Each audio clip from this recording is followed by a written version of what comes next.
Hello, hello. We have a new chapter of One Piece. This is 1113, 1113. The chapter title is on the next page. Instead, here we get a lovely color spread of the Straw Hats as chess pieces. Now, this is very fun. We have the pawn choppers rushing valiantly with a variety of weapons. In the back are back row pieces. Nami is the queen and Luffy is the king. Makes sense, but Robin is moving Luffy in a way that makes no sense at all with the rules of chess. That is not what the king does. The king does not do much at all unless you're some sort of freakish opening player. We got the bishops, Usopp and Brook. Jinbei and Frankie are the rooks. That makes sense. They're big, tough dudes that barrel in. And Zoro and Sanji are the knights, which kind of reflects how they often play out in arcs, kind of leaping around the fights until they kind of like settle into a duel. All right, cool stuff. I really like this idea. I think this could be an actual pretty sweet product, but it just makes no sense for Luffy to be the king. Dude is rushing in headfirst every single time. I'd also like to see the other side of the pieces with various One Piece villains, or maybe Blackbeard's crew or something. Anyways, this chapter might be absolutely nuts. We are right on the verge of Vegapunk's message about the true history of the world being broadcast to every receiver possible. I feel like they're not going to juke us so late into this promise. I would be pretty sad if, we had all of this very silly, forced, over-the-top delay of Vegapunk wanting to make coffee first and making sure that everyone watching the message has their video receiver set up and blah, blah, blah. And then to have that actually be a causally major thing because the Gorosei actually shut down the broadcast before it goes out. I don't think they would go that far. I think that would be like too rude. So I think we are going to see the message, and it's got to be now because the one Gorosei guy has arrived at where the transmitter is transmitting. And it's like, yeah, he could probably just go like, whoosh, kill. Den Mushi is dead, and the transmission is over. So I think there'll be one more twist, like Vegapunk set up this fake transmitter, but really it's being transmitted from like the entirety of Egghead simultaneously or something. I don't know. We will see. Okay. Greatest brand in the world, Punk Records. It's been such a short time that the coffee's not even cool yet. That's like a funny line because, obviously it's silly that Vegapunk, upon delivering this most important message of his life or his post-life, cares about the hotness of his coffee, but then to the readers as well, that we've been waiting for this message to start for what, like 5 months now, probably. Lives on even after your death. Is this you, Vegapunk? Ooh, wow, whoa. Oh, that's so freaky. Just seeing his detached head, his head that kept swelling with more and more information. He actually physically lobbed it off and put it in this giant, like, computer / incubation tank type thing. Okay. Knowing and the discomfort of being known. This is some frickin' DFW type shit right here. Talking about the future of video chatting. Of course, it's a little different because here Oda is imagining a fantasy world that does not have video chatting from a world in which video chatting is very commonplace. But yeah, if this sort of topic interests you, the psychological change that occurs when you go from merely text or audio communication to full video communication. I can communicate with you with my face because I am recording this video. There's a section of David Foster Wallace's Infinite Jest, which was written in the 90s before any of this stuff was popular, where he really starts to speculate on what that's going to do to people's psyche, and it's very interesting. Anyways, that's a huge tangent. Shit is about to get crazy. He's going to step on the snail. He's not even using like an attack. He's just stepping on it. But first, we cut to all the way back at Syrup Village, and I think we're going to do our little cycle around of other places in One Piece, places that are known and friendly to us, how they're going to receive this news, which I always love. It's actually been kind of a while since we did this little check-in. Nobody has the video transponder. It's like taking care of a very big pet. Yeah, the Dendamushis are alive, right? They have to like eat stuff. Oh yeah, Kaya, aspiring doctor. There's the Usopp pirates. Okay. The Navy, of course, listening in. It's gonna be interesting, you know? Like, it's not like the Navy already knows this stuff. The rank and file Navy officers are gonna be as shocked as anybody else. Hanging out with Laboon. There's Dr. Crocus going to hear. Baltimore, where Frankie spent a few years. He was born there, the pride of Baltimore. Oh, look, there's... So there was like a lion, right? This like mechanized lion that Frankie dealt with when he was at Baltimore. And it looks like now the lion has been modified to look like the Thousand Sunny.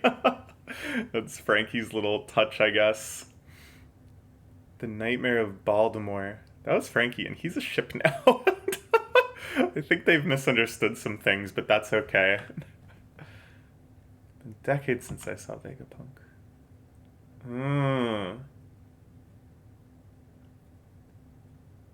This is interesting. They like disapprove of Vegapunk. Because here are a ton of very intelligent doctors as well, very advanced medicine culture.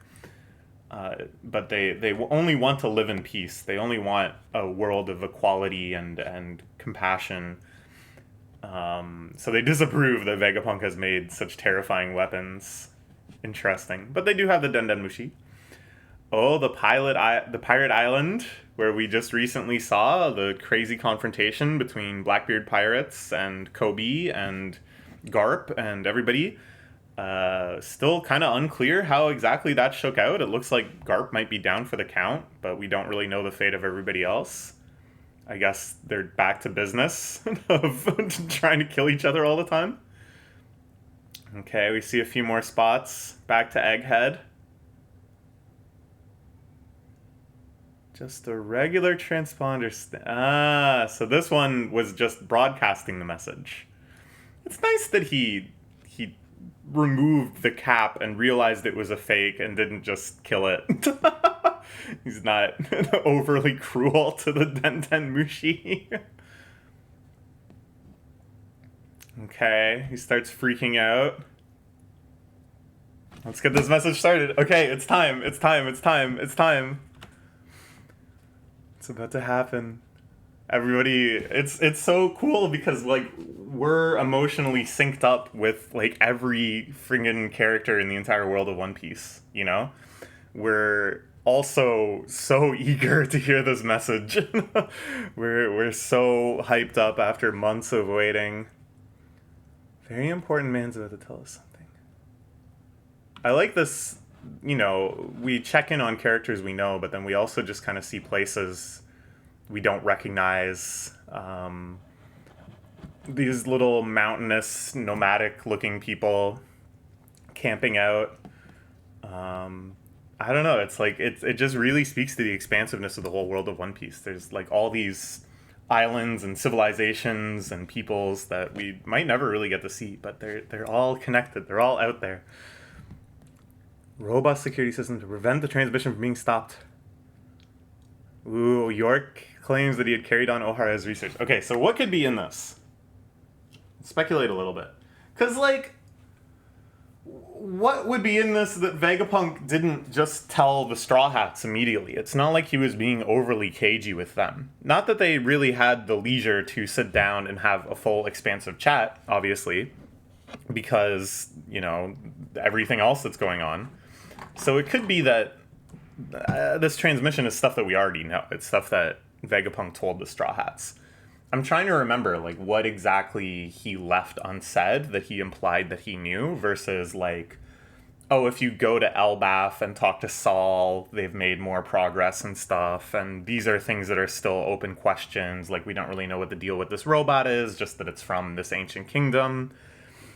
But then, I don't know, there may be things that he still didn't say because, you know, he was still trying to keep them safe and for, like, prevent them taking on unnecessarily risky knowledge at this stage or something. At the same time, it's kind of like, what could he say that would really resonate with all the peoples of the world? Like, I think it's clear here that he's trying to stir up some feelings of revolution and rebellion and stuff, and understanding that the world government is actually kind of like the enemy. So I think it'll all be stuff about, like, the Void Century, the subjugation of peoples, the thriving ancient kingdom that was defeated and forgotten. It's not going to be like, here are the properties of bloodline inheritance of abilities, and this is the way that devil fruits work. Because the average person just doesn't care about that. All right. So yeah, I think it's going to be the world government has been lying to you. They robbed this world of its potential by killing Joy Boy in this ancient kingdom. There is like a better world possible, and we need to reinvigorate that spirit. This is the Void Century. They wiped out this thriving, prosperous civilization. Something like this. We'll see. Refused to go out like Clover, huh? Mean to avenge Ohara's loss. Oh, this is so good. They're so freaked out. There's nothing more satisfying than seeing those in power, fearing that power may finally slip through their fingers. Okay, Sanji still desperately trying to help a 12-year-old woman that he may not know is 12 years old. Okay. The only one who gets the score points with Bonnie is me. You goon. You just don't know. So this is interesting. I wasn't really sure how big this, like, horse guy is, but here it's clear. I guess from fighting the Pacifista, I might have been able to see, like, a size comparison, but even though he has face of man, he is giant unlike man. The elderly gets special treatment? This is how pirates fight. Wow, he, like, fucked him up. A 5 Elder Star. Sanji got a good kick in. It, like, looks like it hurt. Spitting out blood and stuff. But then the horse bites back. That's not good. Alright, here we go.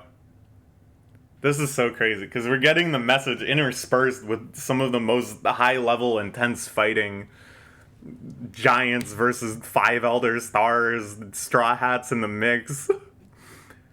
Here are the 2 pirate guards from Ina's lobby coming back. Fricking up the horse.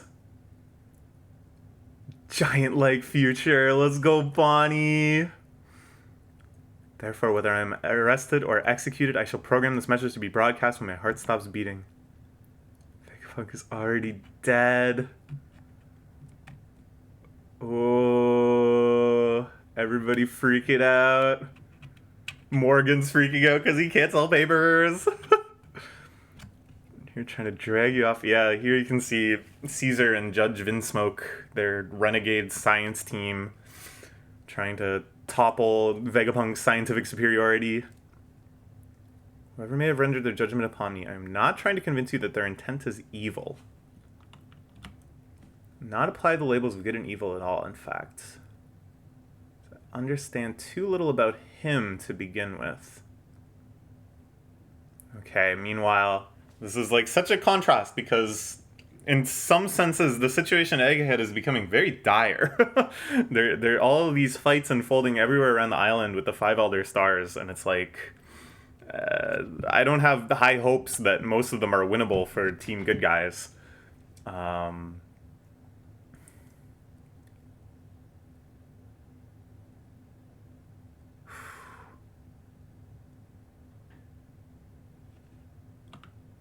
Oh, Robin just now realizing who all is here.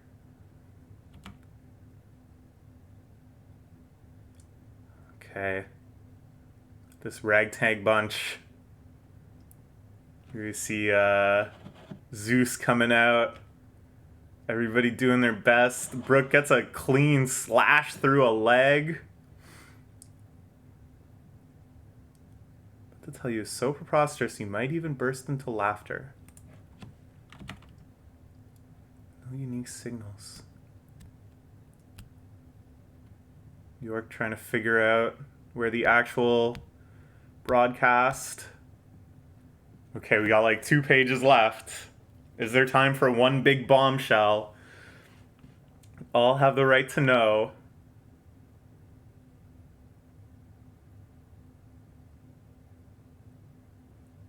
Yeah, they need to still make the mother flame. That's why they can't destroy just the whole lab site and scene. The... What?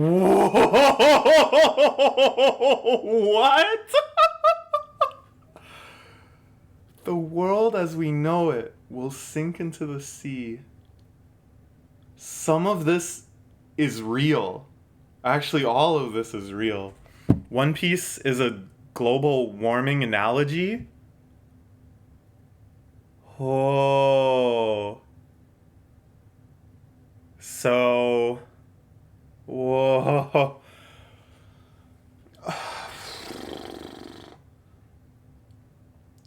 I didn't see anyone predict this. I didn't see anyone predict this at all.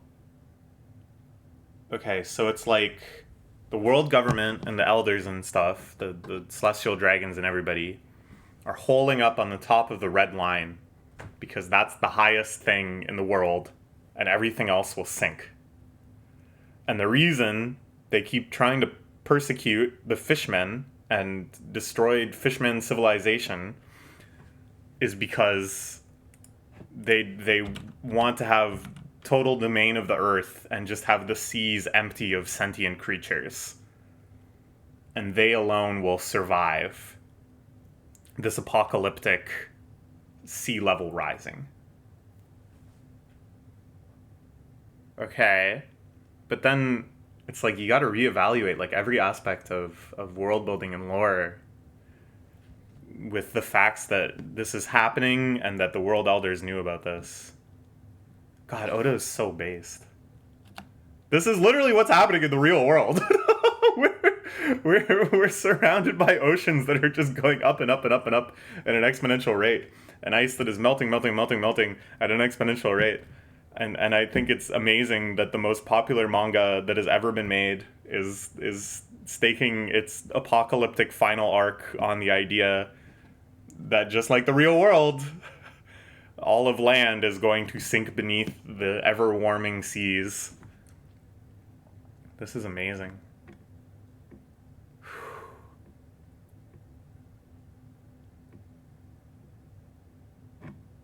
Oh man, okay. What about like Sky Islands? There's something maybe they failed to consider. That's maybe why they care so much about the Lunarians too. They got to figure out all these other threats that will still exist once they flooded the Earth.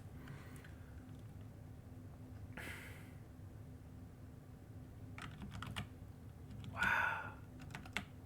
All right. Good stuff. We'll see what happens next. Is it on break next week? I don't know. I hope not. Oh, it's doing the weird double page glitch. Okay. So this is a twist. This is a twist I did not see coming. I thought it would all be about lies that the government had perpetuated about history. But no, it's about the future, about this looming threat. And we don't know the timescale of this. Probably faster than the timescale for real life. I think probably it's going to be a sudden thing that the world government plans to like enact or something, or some sort of catastrophic event that they've seen coming but not told anyone. This is wow. Okay, I don't know. This changes like everything. like I said before, I want to make a video talking about what I think will happen in One Piece. And I was like, well, maybe I'll wait a few chapters because I feel like a lot of stuff is going to come out, which is true.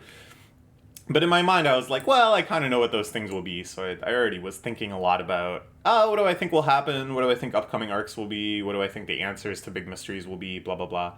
But this changes things. This changes things pretty significantly.